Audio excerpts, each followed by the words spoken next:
Hello my dear students, कैसे हैं आप लोग। उम्मीद करता हूं कि आप लोग बहुत अच्छे से होंगे और आपकी पढ़ाई बहुत अच्छे से चल रही होगी। स्टूडेंट्स, मैं आपका teacher Rituraj Ranjan, guide and motivational speaker at the platform of Indra study. Student, जैसे कि आप जानते हैं कि हमने बायोलॉजी का जो अपना सेशन स्टार्ट किया था, उसमें पिछली लेक्चर्स में हमने पढ़ा था न्यूट्रिशन इन ह्यूमन बींग्स, जिसमें हमने क्या देखा था, अगर आपको याद हो तो, है ना।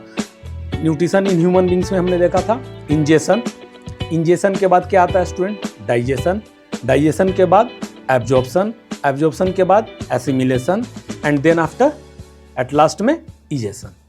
इन सारी चीज़ों को मैंने बहुत ज़्यादा डिटेल में समझा है और जो भी नए बच्चे जुड़े हों, मेरा उनसे हटली रिक्वेस्ट है कि ज़रूर से पीछे के लेक्चर्स को देखें और फिर इसको देखें, तो आपको पढ़ने में ज़्यादा मज़ा आएगा, है ना। तो लिंक आपको डिस्क्रिप्शन में मिल जाएगा, तो वहाँ जाइए और ज़रूर से देखिए। तो स्टूडेंट, बहुत इंटरेस्टिंग टॉपिक आज के स्टार्ट करने वाले हैं हम लोग इस सेशन में। तो चलिए जानते हैं कि आज का हमारा इस टॉपिक है क्या। देखिए, हमारा आज का जो स्टूडेंट टॉपिक है रेस्पिरेशन, वेरी इंपॉर्टेंट। जैसे आप किसी भी काम को कर पाते हैं, आपको एनर्जी मिल पाता है, आप किसी काम को कितने देर तक कर सकते हैं, है ना, या नहीं कर पाते हैं, तो किस पे डिपेंड करता है, एनर्जी पे। एनर्जी कहाँ से मिलता है, तो इन सारी चीज़ों को हम लोग आज सीखने वाले हैं। तो चलिए स्टूडेंट, बिना देर के हुए अपने सेशन को स्टार्ट करते हैं। देखिए, जैसे कि आप देख रहे हैं स्टूडेंट, यहाँ पे रेस्पिरेशन हमारा जो टॉपिक है आज का। तो रेस्पिरेशन होता क्या है, जैसे मैं सांस ले रहा हूँ, है ना, सांस ले रहा हूँ, intake oxygen and exhale carbon dioxide, ये क्या होता है रेस्पिरेशन। सिर्फ यही होता है क्या, नहीं, इसके साथ साथ कैपेसिटी ऑफ डूइंग वर्क, है ना, कैपेसिटी ऑफ डूइंग वर्क, काम कर पाते हैं या काम करने का क्षमता। ठीक, तो देखिए स्टूडेंट, यहां पे क्या है, the process of releasing energy from food.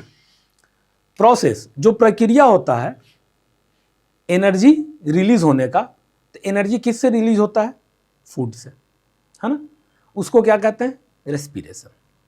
तो जैसे स्टूडेंट फूड प्लस ऑक्सीजन, मैं अभी खड़ा हूं तो इनटेक कर रहा हूं ऑक्सीजन, ठीक, और मैंने जो फूड खाया होगा उसके साथ रिएक्शन होगा, समझ रहे हैं। मैं ऑक्सीजन इनटेक कर रहा हूं और जो मैंने फूड खाया होगा आज, उसके साथ रिएक्शन होगा, तभी तो मैं यहां खड़ा होकर के आपके सामने पढ़ा पा रहा हूं। क्यों, क्योंकि इस प्रोसेस से हमें क्या मिलता है, एनर्जी। तो देखिए, फूड प्लस ऑक्सीजन, है ना, तो फूड का मतलब स्टूडेंट आप ऐसा नहीं समझोगे, है ना, कि फूड ऑक्सीजन से रिएक्ट कर रहा है, बिल्कुल नहीं। फूड का मतलब क्या होता है, बॉडी फूड थोड़ी जानता है, रोटी सब्जी चावल, है ना। बॉडी क्या जानता है स्टूडेंट, बॉडी सिर्फ जानता है आपका ग्लूकोज, है ना।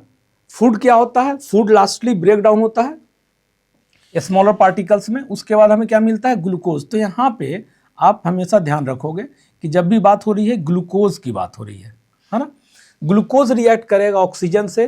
तो स्टूडेंट, आपको बाई प्रोडक्ट में देख रहे हो यहाँ पे क्या मिलने वाला है, carbon dioxide, means student CO2, अब प्लस में वाटर H2O, है ना। फूड ऑक्सीजन से जब रिएक्ट करेगा तो आपको carbon dioxide plus water as a by product मिलता है, और एनर्जी तो निकलेगा, रिलीज ऑफ एनर्जी होता है, जिससे हम अपने काम को कर पाते हैं रेस्पिरेशन के दौरान। और स्टूडेंट, ये रेस्पिरेशन जो है प्रोसेस, ये कहाँ ऑकर होता है, it occurs inside cell, cell के अंदर, क्योंकि हमें एनर्जी किसको चाहिए होता है, सेल को, सेल से ही तो एनर्जी फिर हमें मिलता है, क्योंकि structural and functional unit of life क्या है, सेल है। तो this happen, respiration occurs inside cell, so this is also known as cellular respiration. तो सेलुलर रेस्पिरेशन जो है स्टूडेंट, इनसाइड सेल होता है,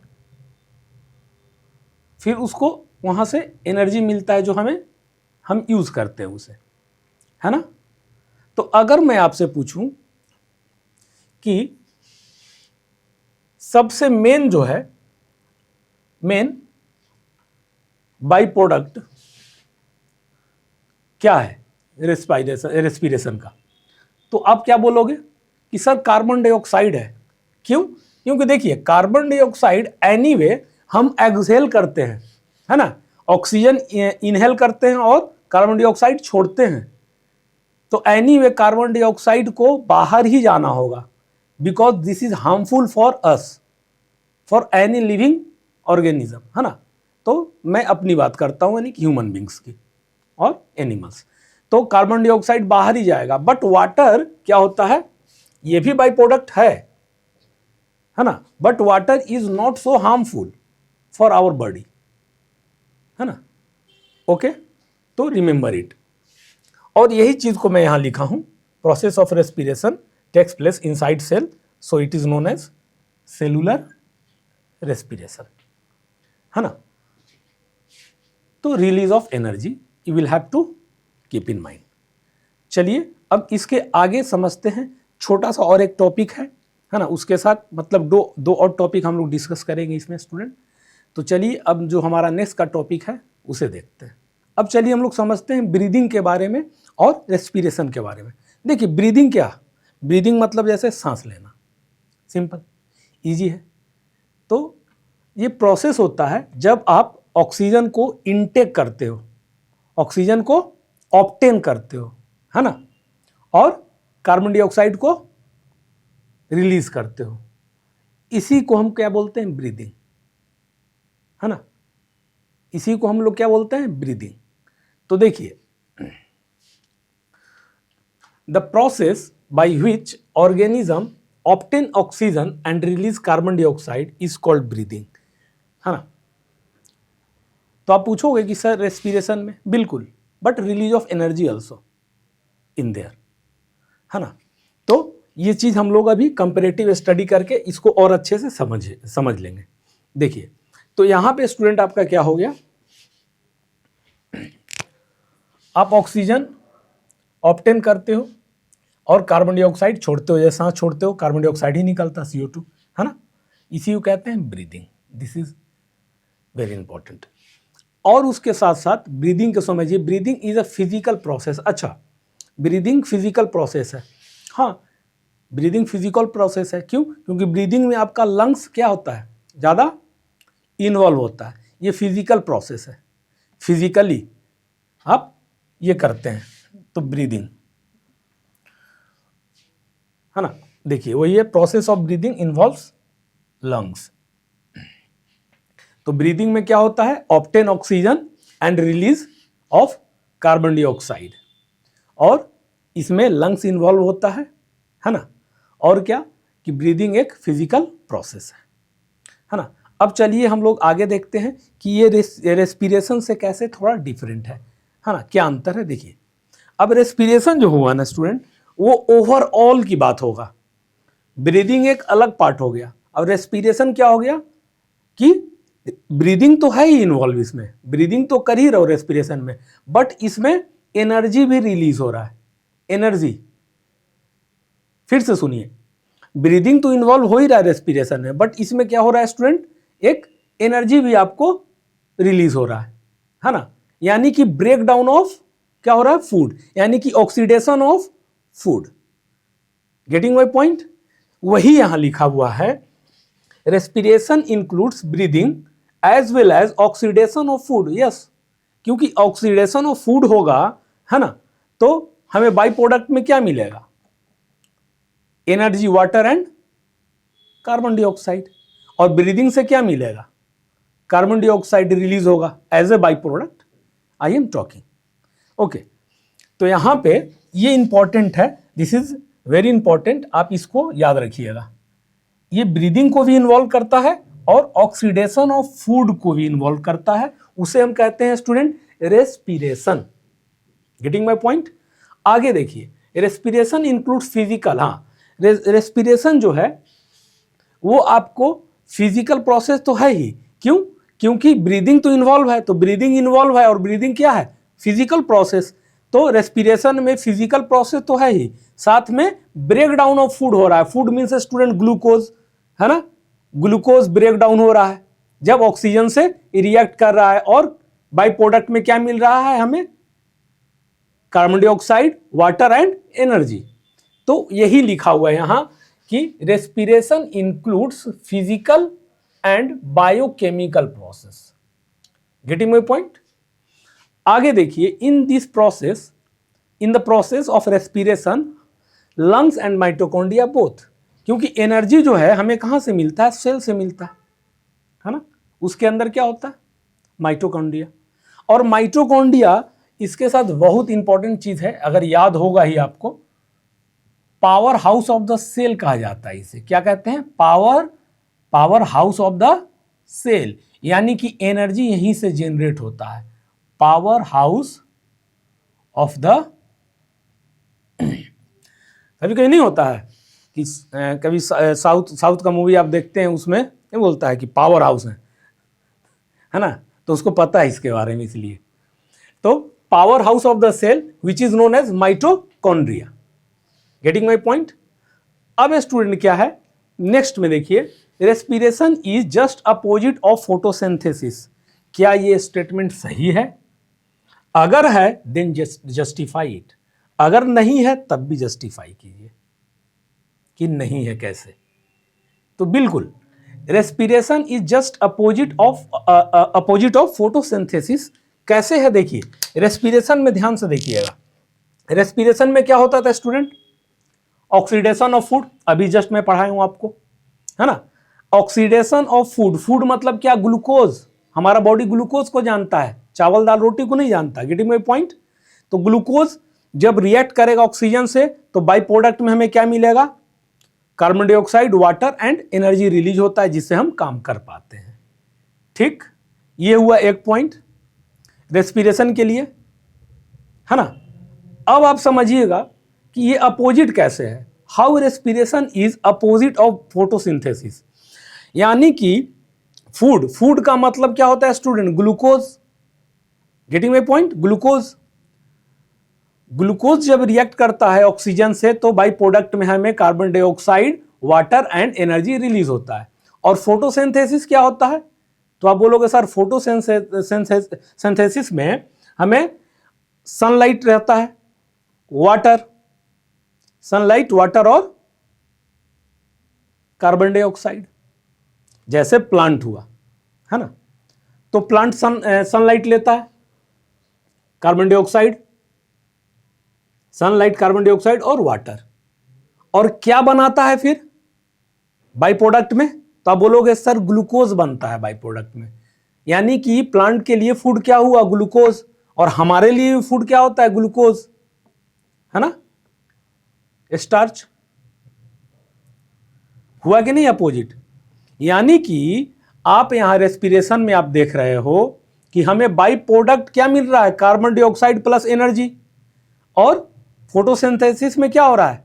बाई प्रोडक्ट में, फोटोसिंथेसिस बाई प्रोडक्ट में हमें क्या मिल रहा है? ऑक्सीजन, है ना अपोजिट।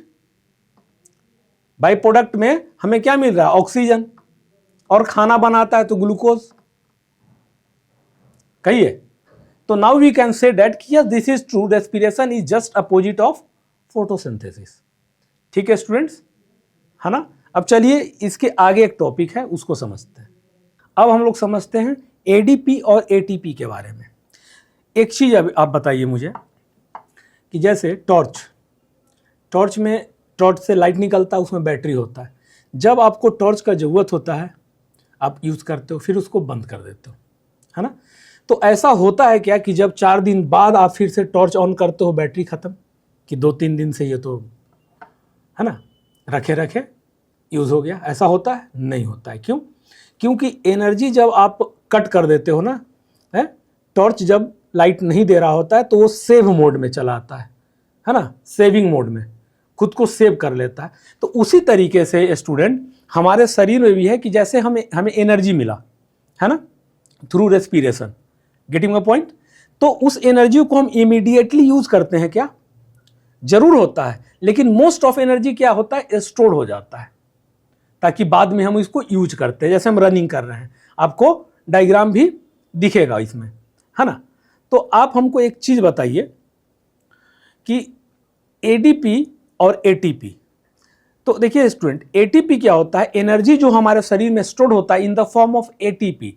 एटीपी का फुल फॉर्म होता है adenosine triphosphate. Getting my point? और एडीपी का फुल फॉर्म होता है एडिनोसिन डाइफॉस्फेट। ठीक, तो चलिए इसको समझते हैं। पहले यहां पे the energy produce during respiration is stored in the form of ATP. ATP के फॉर्म में एब्जॉर्ब्ड होता है। एटीपी का भी फुल फॉर्म क्या बताया था आपको? एडिनोसिन ट्राइफॉस्फेट, है ना? एडिनोसिन ट्राइफॉस्फेट है ये। Getting my point? याद रखिएगा आप इसको, है ना? ट्राइफॉस्फेट। तो एनर्जी प्रोड्यूस ड्यूरिंग रेस्पिरेशन, बिल्कुल जब रेस्पिरेशन होता है, प्रोसेस इसका होता है, हम लोग अभी जस्ट पढ़े हैं, है ना? तब हमें क्या मिलता है? एनर्जी मिलता है। ठीक, और वो स्टोर्ड होता है किस फॉर्म में? एटीपी के फॉर्म में। अब नेक्स्ट देखिए, energy release during respiration is used to make ATP molecule from ADP and inorganic phosphate. Yes, ATP जो है ना स्टूडेंट, ये कैसे आया? तो जब एडीपी में आप इनऑर्गेनिक फॉस्फेट को ऐड करते हो, मिलाते हो, तो आपको एटीपी बनेगा। जैसे एडिनोसिन डाइफॉस्फेट है, तो आप खुद सोचो कि डाइफॉस्फेट मतलब 2 फॉस्फेट है वहां ग्रुप। तो डाइफॉस्फेट में अगर एक इनऑर्गेनिक फॉस्फेट आप मिलाते हो तो क्या बन जाएगा? डाई से ट्राई हो जाएगा। देन इसका फुल फॉर्म क्या हो जाएगा? It's full form will be like this, ATP, adenosine triphosphate. Getting my point? तो देखिए, एडीपी एडिनोसिन डाइफॉस्फेट और ये फॉस्फेट ग्रुप। तो फॉस्फेट ग्रुप का मतलब क्या होता है? देखिए, फॉस्फेट का मतलब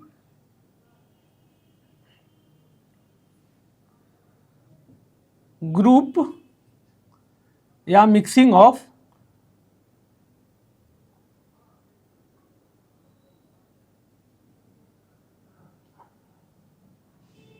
phosphorus and student oxygen. Getting my point? Oxygen और फॉस्फोरस के ग्रुप को हम फॉस्फेट कहते हैं। ठीक, जब एडीपी फॉस्फेट और एनर्जी, है ना, एनर्जी तो मिलता ही है थ्रू, ये चीज याद रखिएगा, थ्रू रेस्पिरेशन एनर्जी मिलता है।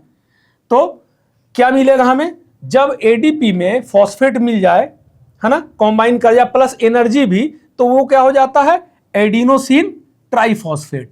इसको आप लिखोगे adenosine triphosphate. Getting my point student, है ना? तो ये चीज होता है व्हेन द सेल नीड्स। अब दूसरा देखते हैं, when the cell needs energy. हाँ, अब देखिए, हमें जब एनर्जी का जरूरत हो, जैसे मैंने आपको एग्जांपल एक टॉर्च का दिया था, एनर्जी का जरूरत नहीं है तो हमारे शरीर में एटीपी के फॉर्म में एनर्जी क्या है? स्टोर्ड है। अब मुझे जरूरत है तो हम उसको क्या करेंगे? यूज करेंगे। तो जब आप यहां पे पढ़ रहे हैं कि then ATP can be broken down, water का यूज करते हैं, वाटर हम यूज करते हैं ना, पीते हैं, तो break down using water to release energy, तो एनर्जी मिलता है। यानी कि एटीपी स्टूडेंट जब ब्रेक डाउन होगा तो किस में होगा? ऑब्वियस सी बात है, एडीपी में और फॉस्फेट में, और उससे क्या मिलेगा हमें? एनर्जी रिलीज होगा, है ना? तो आप एक चीज समझिए कि ADP adenosine diphosphate can be converted to ATP, है ना, by converted to ADP, ATP. ADP को एटीपी में हम कन्वर्ट कर सकते हैं एनर्जी को दे करके, है ना? एनर्जी को जब हम देंगे तो वो किस में कन्वर्ट हो जाएगा? एटीपी में, है ना, एडिनोसिन ट्राइफॉस्फेट, जो कि हाई एनर्जी का फॉर्म है। क्या है? High energy. ये सब वेरी इंपॉर्टेंट है, you will have to note it. और ये क्या होता है स्टूडेंट? लो एनर्जी, है ना? तो एडीपी कन्वर्ट हो जाता है एटीपी में एनर्जी देने के बाद। अब मैं इसका वाइस वर्सा बोलूं कि एटीपी से क्या होगा? तो ATP can be converted to ADP by releasing energy. समझे? एनर्जी को रिलीज करने के बाद वो किस फॉर्म में आ जाएगा? एटीपी एडीपी के फॉर्म में आ जाएगा, है ना? इसलिए यहां लिखा हुआ है ब्रोकन डाउन, और ब्रोक डाउन कब होगा? वाटर के यूज से, ठीक। तो एटीपी ब्रोक डाउन होता है एडीपी में, plus phosphate and energy release. Getting my point student? तो आई होप सो ये चीजें आपको समझ में आई होंगी, तो आप इसको जरूर से नोट डाउन करना। और फिर आगे का जो हमारा स्टूडेंट लेक्चर होगा बहुत इंपॉर्टेंट होगा, मैं भी बता देता हूं, है ना, ताकि आप इसको अच्छे से नोट डाउन करने के बाद वहां पहुंचो। और मेरा अगला लेक्चर जो आने वाला है टाइप्स ऑफ एनर्जी का देखेंगे, किस तरह का रेस्पिरेशन होता है, कितने प्रकार के, उसके बारे में हम लोग बात करेंगे। तब तक के लिए स्टूडेंट मिलते हैं नेक्स्ट लेक्चर में। See you tomorrow in the next lecture. तब तक के लिए जय हिंद।